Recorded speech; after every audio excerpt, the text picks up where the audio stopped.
We know now that in the early years of the 20th century, this world was being watched closely by intelligences greater than man's, and yet as mortal as his own.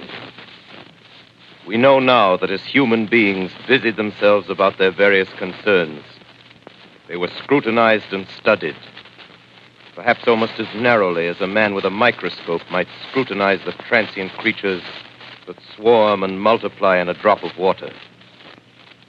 With infinite complacence, people went to and fro over the earth about their little affairs, serene in the assurance of their dominion over this small, spinning fragment of solar driftwood, which by chance or design, man has inherited out of the dark mystery of time and space. Yet across an immense ethereal gulf, minds that are to our minds as ours are to the beasts in the jungle, intellects, vast, cool, and unsympathetic, regarded this earth with envious eyes and slowly and surely drew their plans against us. Imagine this. Every message you've sent, every call you've made, every photo, every video, every Google search, every private thought typed into a server bar, watched, stored, analyzed. Now imagine that power, every camera, every microphone, every GPS tracker, falling into the hands of something not human. In 1938, Orson Welles terrified America with the sound of Martian machines in the fields. In 2005, the battlefield is in your phone. Let's talk about it.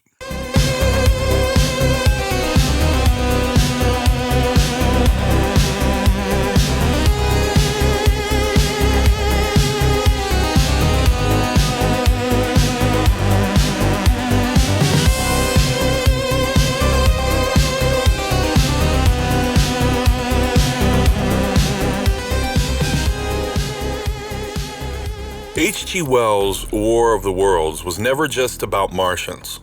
It was about the fragility of human power.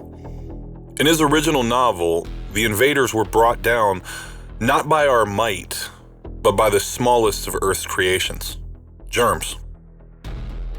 A humble reminder that the most advanced beings can be undone by the simplest forces. But in Amazon Prime's 2025 adaptation starring Ice Cube as Will Radford and Eva Longoria as Sandra Salas, the real enemy is kind of invisible and everywhere. It's actually data. The entire movie unfolds through screens, laptops, phones, security cameras, surveillance feeds. Will Radford, a Homeland Security cyber operations agent, has total access to the world's digital life. He can open any camera, any microphone. He spies on strangers, on suspects, and on even his own children. It says that there are rules and regulations against people who work within government doing spy checks on their own family, but we do know people who break laws. We do know people who don't honor the privacy of others. So we could see this very real scenario taking place. We watch uneasily as he scrolls through their emails, reads their text messages, listens to their private conversations. He tracks their location in real time. He watches his son's movements across the map. He even sees his daughter as she's eating her lunch. And here's the kicker. In one scene, he jokes, "I'm tired of spying on people for what's in their Amazon packages." That's supposed to be funny, but it's not. Because here's the truth. One of the only parts about this story that isn't science fiction, these capabilities already exist. Every single one of them, right now, and they're being used. On who? On our enemies? On our friends? On me and you? In War of the Worlds 2025, when the alien machines strike, they go straight for the data centers. Not cities, not military bases, not anything that we would deem of value. They go right for the data centers. They don't want to conquer land, they want to control the network. They want to control the information. Because if you control the network, you control the people. Think about it. Shut down communication and panic spreads. Manipulate the information feed and you shape reality itself.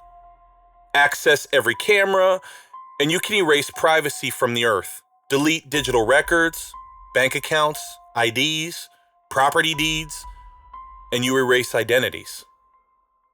In War of the Worlds 2025, the aliens drain the world's digital life.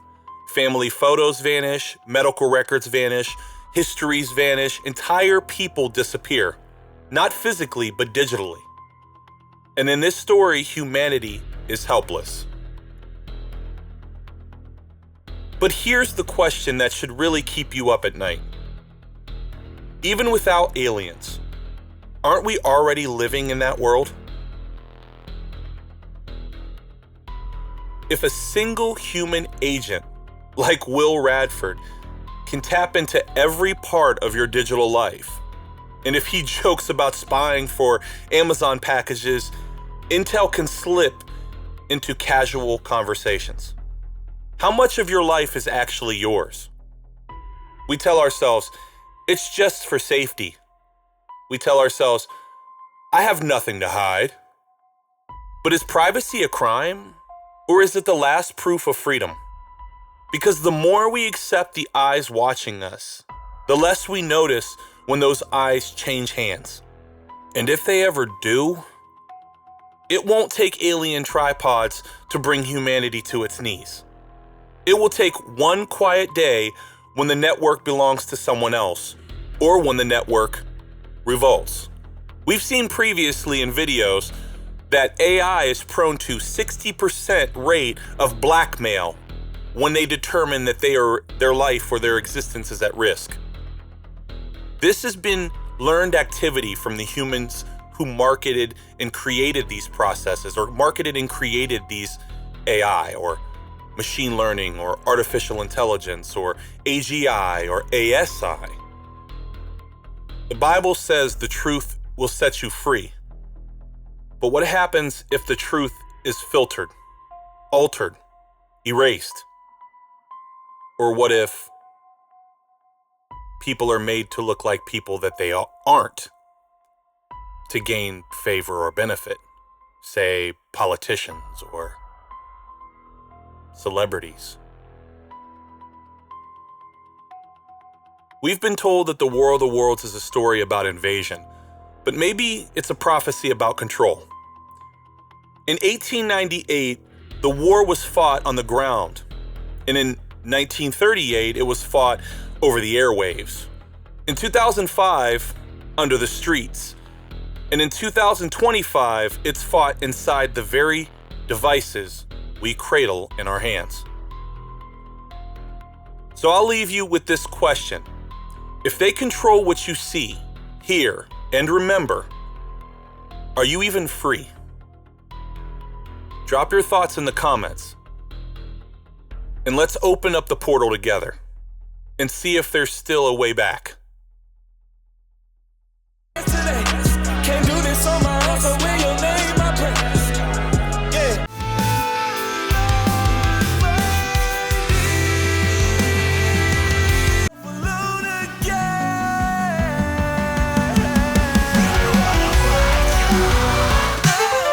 So I'll tell you that I love you if nobody does.